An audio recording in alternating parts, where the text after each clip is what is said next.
TBC Classic has been awesome so far. The main character is all sorted out with full Phase 1 base and is fully attuned for all of the raids in Phase 2. So that's why I started leveling up a second character, which was of course the Hunter. And yeah, it's been really fun. It's surprisingly fast paced and has a huge damage output. So 100% we will be finishing that series at some point. But I don't know, I've got a bit of an itch to scratch. I really want to do some big AoE pools, and originally I wanted to start leveling up my warrior, but yeah, he's kinda stuck in Azeroth. Mage would be another great option, but to be honest, I don't really want to just be pressing Arcane Blast as fast as possible. Plus, I'm just not really a caster kinda guy. So, I have decided to start a brand new character, a paladin. So last time we played on the Paladin, we managed to hit level 65. We ran through Hellfire Ramparts and the Slave Pens an uncountable amount of times. And I would say at this point, I'm finally starting to get the hang of this tanking thing. And I'm noticing that since I've become a tank, I'm starting to play this game less brain dead, and I feel like this experience is really going to help me improve my gameplay in the long run, and I cannot wait to see what tanking my first raid is like. But that's for another day. For now, it is time for us to make the final push, and the goal for today's video is for us to reach level 70, the maximum level in TBC Classic. So last time we ended things at level 65, which means we are now high enough level for a very important quest chain, which is of course the Ring of Blood. So I made my way through to Nagrand and almost immediately found myself a group to run it with. Man, I love tank queue times. Now I say this is a very important quest chain, but in reality it's mostly just free XP. It's 6 total elite quests, all of which only take a couple of minutes each. We talk to the Goblin NPC and he will summon an elite boss for us to take down, and doing so will award us with about 20k XP. So 120k XP for 10 minutes of work, can't really complain at that, can we? But not only that, the end quest awards players with a pretty solid weapon for every class. Sadly for us, that's not really the case, as the best weapon for us is the Mogor's Anointing Club, which really isn't much of an upgrade. We would be sacrificing stamina and hit for only 2 extra spell power, so not really worth it. So we managed to clear up the first 5 bosses nice and easily, since the rogue that we had with us was actually a level 70 with pretty solid looking gear. But as we were on the last boss Mogor, I did end up getting absolutely clattered. And funny thing about that is, on every single other character we've done this on, the exact same thing happened at the exact same time. But luckily the group were able to finish him off. So for the last time, I ran over to the Goblin NPC and claimed us our new and slightly useless weapon.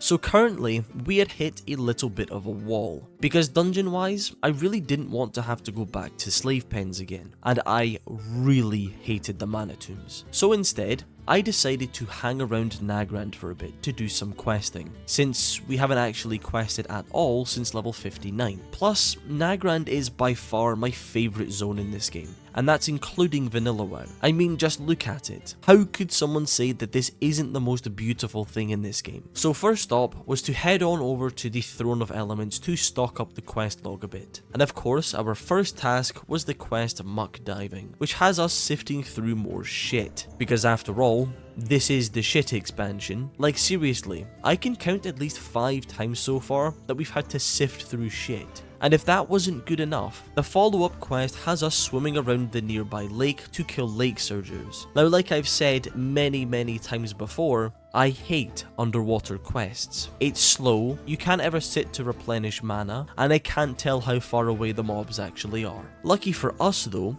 the game generously gave us a stack of items that we can eat to give us 30 minutes of water breathing. Just a shame that those items are the same things we just pulled out of shit piles.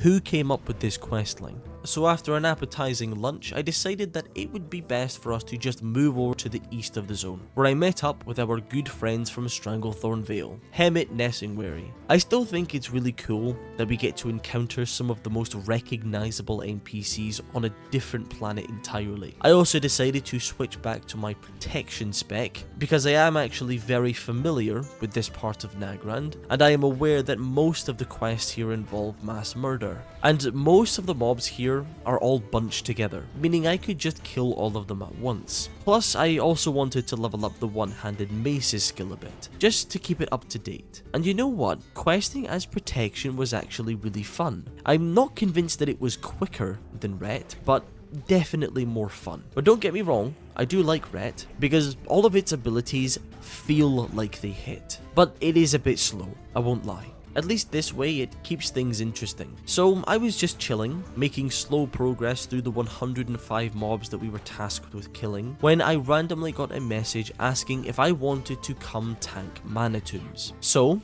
I asked if they were doing the escort quest since I wanted the boots, and he said yes. So despite me hating the dungeon, I thought one last run of the mana tombs won't hurt, right? And hey, maybe we get lucky and the shield drops too.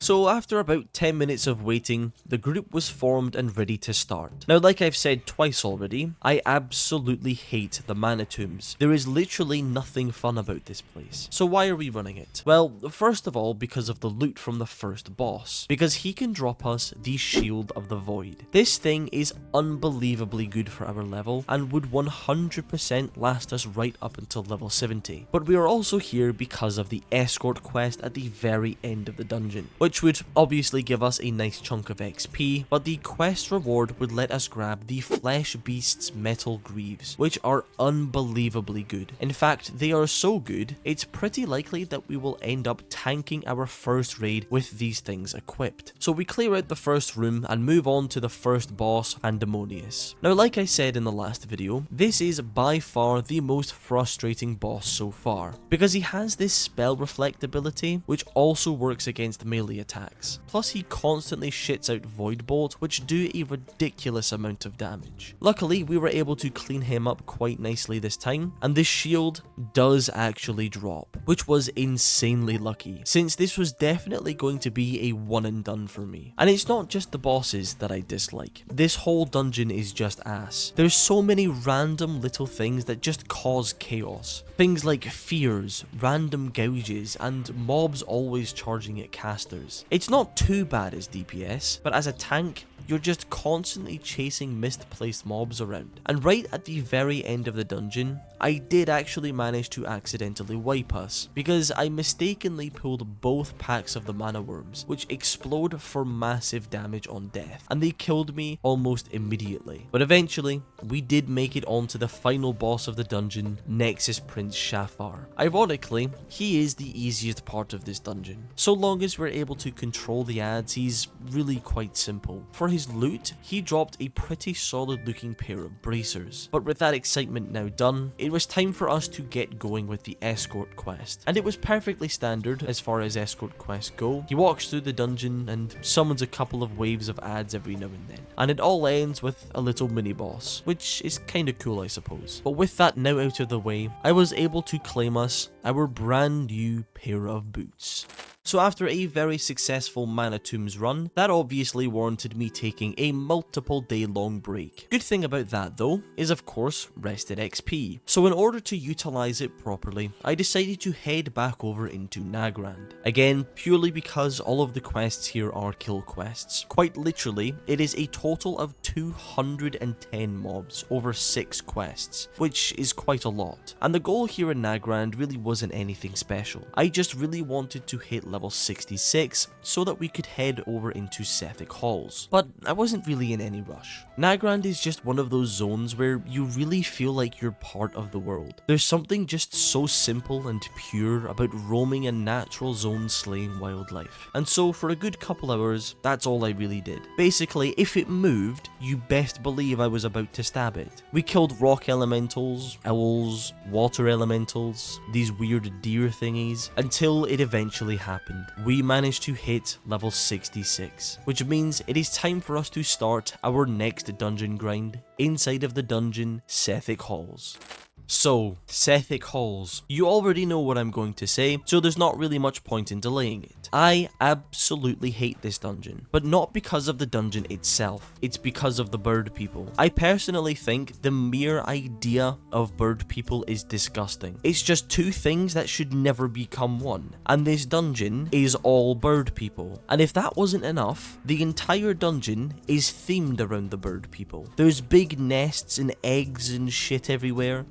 It's just not something that should have ever happened. Okay, bird people rant is over, so let's talk about the loot. There isn't actually very much stuff that we are interested in. However, there is one thing that is absolutely massive, and that is of course the Librum of Eternal Rest, which would increase the damage of our consecration spell by 47. Unfortunately, there is one other Librum that is better, but this would definitely be a very big upgrade for now. That's kinda it though. There isn't any other protection gear for us in here. That being said though, there is quite a few very nice ret pieces that we might be able to pick up. So on to the first boss now, is Dark Weaver Sith. This boss is actually somewhat difficult, and by that I mean it requires the most minimal amount of group coordination, because he spawns in a couple waves of these elemental adds, and if they are not killed, they just end up stacking up and we end up wiping. So typically what groups do is they kill the first 2 waves of adds and then they just nuke the boss once the 3rd wave is spawned, or the 3rd wave gets AoE feared. Whatever suits the group best, I suppose. For the loot, he dropped the Bands of Sith. Now, I really wish that I had read these things, because these are actually very good for Ret Paladin. However, I just looked at it, saw that it wasn't the Librum, and then just completely passed on it. Now, I know I said that I hate the bird people and everything, which I do. The annoying thing is, if you look past the bird people, this dungeon is really good in my opinion. It just flows incredibly well. Plus the packs of mobs that we are pulling are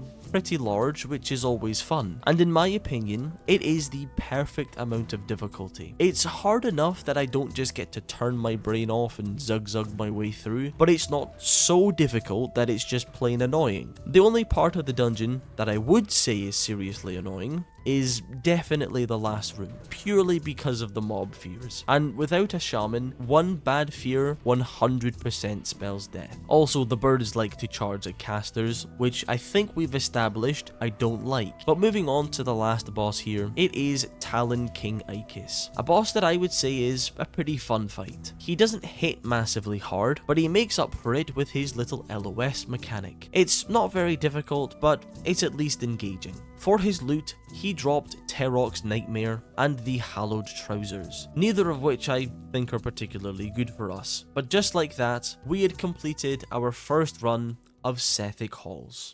So the plan now was for us to spam the hell out of this dungeon, and that's for a couple different reasons. Firstly, just for XP, since this dungeon is very efficient for that, but also because of a little system in this dungeon. Now, I'm not 100% sure how it works, but it has something to do with the Auchendoom PvP towers. If your faction has control over them, well then you get this little buff, which gives everyone a 5% XP increase, which is already pretty awesome, but it also allows us to loot spirit shards from bosses that we kill, and with these shards we can buy a load of pretty cool stuff, from potions to gear to gems. It's all really nice stuff. But one of the rings that we can buy is the Seal of the Exorcist, which gives spell hit, resilience, spell power, and a very big chunk of stamina. This ring is so good that it's on the BIS list right up until phase 3. However, in order for us to be able to purchase this ring, we needed to hand over a massive 50 of these spirit shards, which means at a minimum, we have to run this dungeon 13 times. And that's exactly what I did. In fact, I think I did it at least 20 times, because sometimes a group would invite me and we wouldn't have the buff for the shards, and you know, I didn't want the group to be happy that they finally found a tank and then I just piss off again. That would make me feel like a bit of a dick. So over the next couple of days,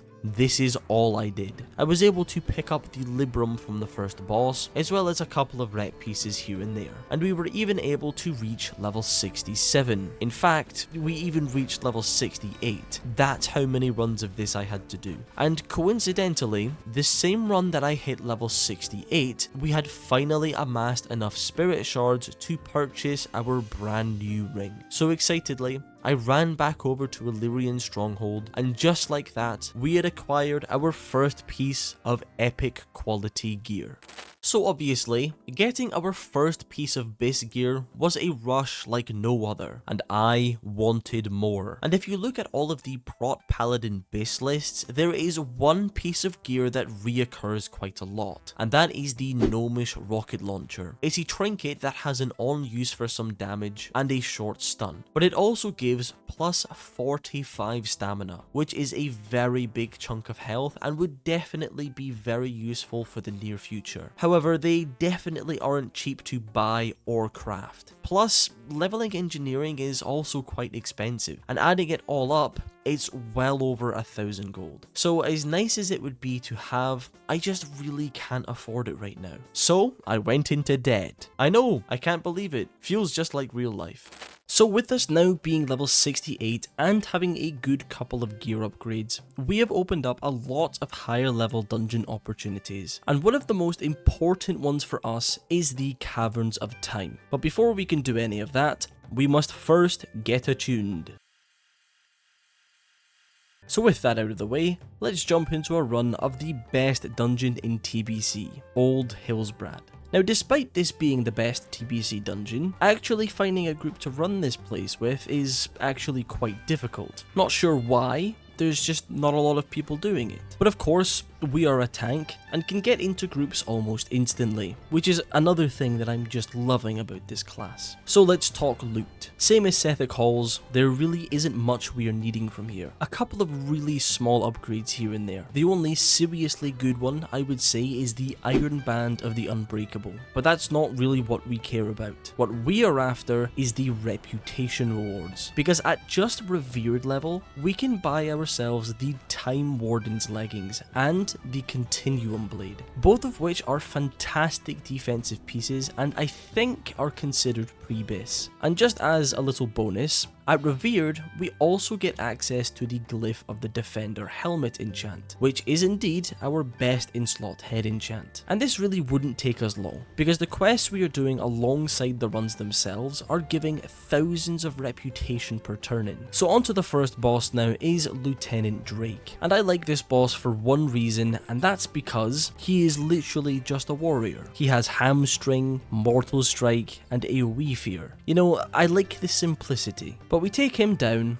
and on our very first run, he dropped us the defensive ring. Not sure what's up with this loot luck recently, but I ain't complaining. So we move on into the keep and free Thrall and spend the next few minutes killing a couple waves of ads. And I gotta say, Thrall gets shit done. There was no time wasted when he's around because I just did not get a chance to drink at all. So moving on to the second boss is Captain Scarlock. Again, this guy is literally just a paladin, which is partially why I like this dungeon so much, because it's just simple MMO stuff. Killing warriors and paladins, freeing a captured orc from a jail cell. For his loot, he ended up dropping a pretty solid healing mace. We then take the next few minutes to go through all of the bits of RP, killing a couple mobs as we go, until we get to the final section of the dungeon, where Epoch Hunter comes down and starts ranting about how Thrall must die, etc, etc. And again, the loot was just some healing gear. But with that now out of the way, we are now attuned for the dungeon, the Black Morass.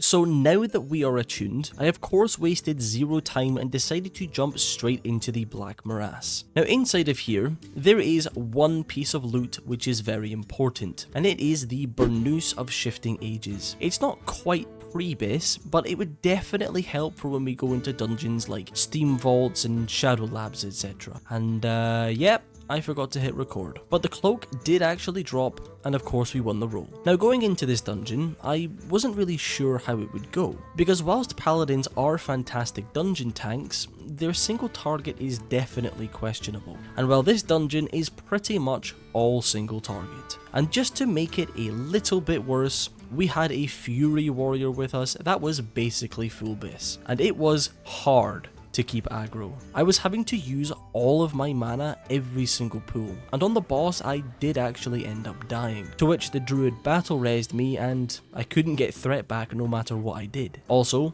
no hourglass dropped, just in case you're wondering. And on the final boss, Aeonis, the warrior switched over to using his shields, and then there was just really no point. I switched over to using a two-hander, and I just smacked the boss a bit.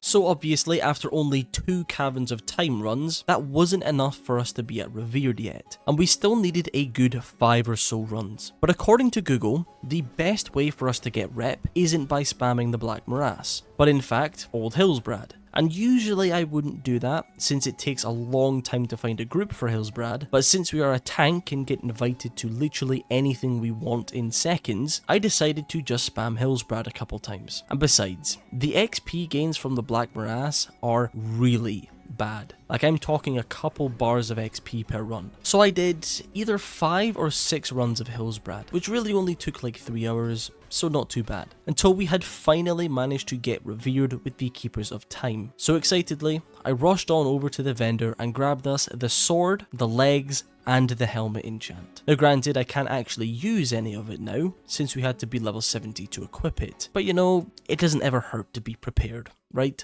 So with us now starting to pick up some seriously good pieces of gear, I was starting to think about my first raid. Now with this being phase 2 already, tanking our first raid was really just off the table, because there is no way that I would be tanky enough or have the spell power to generate enough threat against all of these best out demons, which means our first raid will probably be as Ret Paladin. And looking at the Ret pre-base list, a good chunk of items come from random quests. So I decided to head on over to Netherstorm and grab us our best and easiest piece of gear, which is the Flesh Handler's Gauntlets. Stat wise, they aren't actually all that, but they do have 18 expertise stapled to them, which is definitely quite a lot. And since Ret Paladin is all about swinging big, slow swords, actually hitting the mobs is very important. Unlucky for us, actually getting the gloves is extraordinarily simple. It's just one quest inside of a cave where we have to burn some bodies, because inside said bodies are little flesh beasts waiting to pounce on unsuspecting victims. Pretty gruesome.